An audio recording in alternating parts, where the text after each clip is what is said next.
तो स्टूडेंट्स, हमने ये जान लिया कि जो फ्रिक्शन मेथड है और इंडक्शन मेथड है और कंडक्शन मेथड है, इनकी हेल्प से हम किसी न्यूट्रल बॉडी को इलेक्ट्रीफाइड कर सकते हैं। अब इसी बेस पर, यानी इसी इलेक्ट्रिफिकेशन के बेस पर कि हम किसी भी बॉडी को इलेक्ट्रीफाइड कर सकते हैं या नहीं कर सकते हैं, तो यहां पर हम लोगों ने मटेरियल्स को क्लासिफाइड कर दिया है। तो on the basis of electrification we can divided the materials. जो भी आपके पास मटेरियल्स हैं उनको हम लोगों ने कैटेगरी वाइज डिवाइड कर दिया है। जैसे पहला हमारे पास में है डाइलेक्ट्रिक मटेरियल्स। डाइलेक्ट्रिक मटेरियल्स क्या होते हैं? These are the materials which become electrified by friction method. Friction method detail में हम लोग बाद में देख लेंगे क्या होता है, किस तरीके से काम करता है। लेकिन अगर फ्रिक्शन मेथड आपने ट्राई किया और मटेरियल इलेक्ट्रीफाइड हो गया, भाई एक न्यूट्रल मटेरियल है, जैसे सपोज कर लो कि आपके पास में ग्लास की एक रॉड है और वो न्यूट्रल है, और सिल्क का क्लॉथ है वो भी न्यूट्रल है, दोनों न्यूट्रल हैं। आपने फ्रिक्शन मेथड ट्राई किया। फ्रिक्शन मेथड में हम रबिंग करते हैं, दोनों मटेरियल्स को आपस में रगड़ते हैं।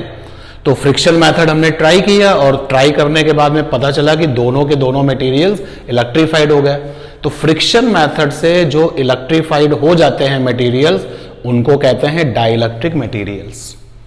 ठीक है, तो वही लिखा हुआ है dielectric materials, these are materials which become electrified by friction method. Friction method को रबिंग मेथड भी कहते हैं, इसका डिटेल बाद में देखेंगे। और ये कंडक्शन मेथड जो था, कंडक्शन मेथड आपको बताया था ना कि कंडक्शन मेथड से भी हम न्यूट्रल बॉडीज को इलेक्ट्रीफाइड कर सकते हैं।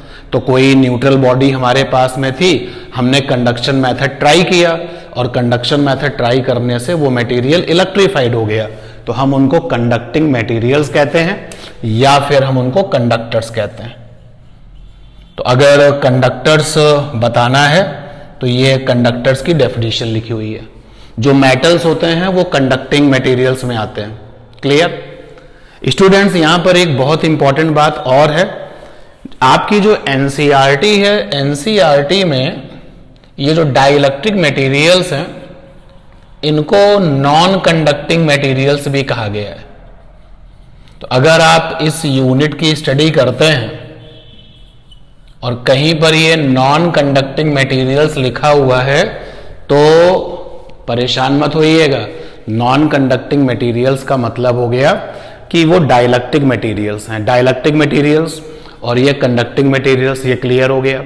एक मेथड और था इंडक्शन मेथड। तो स्टूडेंट्स, जो ये इंडक्शन मेथड है ना, इसकी दोस्ती दोनों से है। जो इंडक्शन मेथड है, तो induction method is applicable for both dielectric materials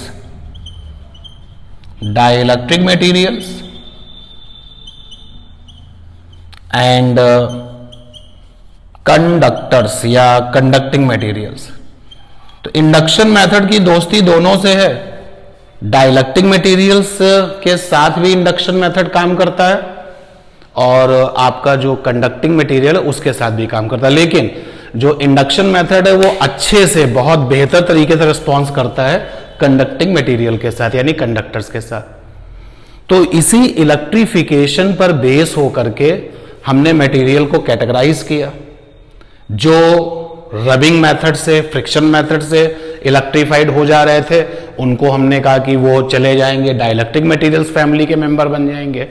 dielectric materials को एनसीईआरटी में नॉन कंडक्टिंग भी कहा गया है।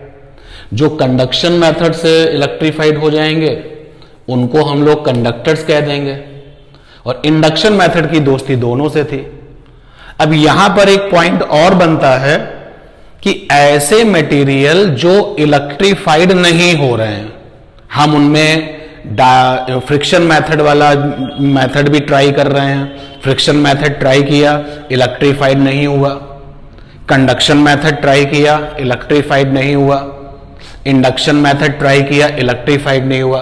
तो ऐसे मटेरियल जो इलेक्ट्रीफाइड होते ही नहीं है किसी भी तरीके से, वो कहलाते हैं इंसुलेटर्स। तो इंसुलेटर्स क्या होते हैं? Insulators, these are materials these are materials जिनको हम इलेक्ट्रीफाइड नहीं कर पाते. These are materials which not electrified, which not become electrified by any way.